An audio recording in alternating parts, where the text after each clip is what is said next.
భారీ పెట్టుబడులు, బాక్సాఫీస్ ఒడిదుడుకులు, ప్రదర్శన రంగంలో సంక్షోభం, వివాదాలు టాలీవుడ్ ను భయపెడుతున్న తరుణంలో సింహ రూపంలో వచ్చిన బాలయ్య చాన్నాళ్లుగా తనని ఊరిస్తోన్న బ్లాక్ బస్టర్ హిట్ ను ఖాతాలో వేసుకున్నారు. పరిమిత బడ్జెట్ లోనే బంపర్ హిట్ ను సాధించవచ్చని నిరూపించారు. ఉత్తమ నటుడిగా నందిని సైతం అందుకున్నారు.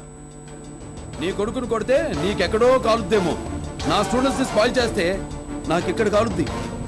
ఇక్కడ కానీ కాలిందనుకో, నేను పాఠం చెప్పేటప్పుడు మాత్రమే గ్రామర్ ఫాలో అవుతాను, కొట్టేటప్పుడు అస్సలు ఫాలో అవ్వను. ఎటుపక్క మొదలుపెట్టి ఎటుపక్కకు తీసుకెళ్లి ఆపుతాను నాకే తెలియదు. దబిడి దిబిడే పోలీస్. నేటి తరం కథానాయకుల్లో పౌరాణిక పాత్రలో మెప్పించగల హీరో బాలకృష్ణ అనడం అతిశయోక్తి కాదు. గతంలో శ్రీకృష్ణార్జున విజయంలో కృష్ణుడిగా, అర్జునుడిగా నటించిన బాలయ్య ఆ తర్వాత నర్తనశాల ప్రాజెక్టు మొదలుపెట్టారు. అనుకోని కారణాల వల్ల అది మధ్యలోనే ఆగిపోయింది. అనంతరం పాండురంగడిలో కృష్ణుడిగా మెప్పించారు. ఈ మధ్యనే వచ్చిన శ్రీరామరాజ్యంలో రాముడి పాత్రకు ప్రాణం పోశారు. పరమవీర చక్ర లాంటి సినిమాల్లో రావణాసురుడు, కొమరం భీం పాత్రలో కనువిందు చేశారు.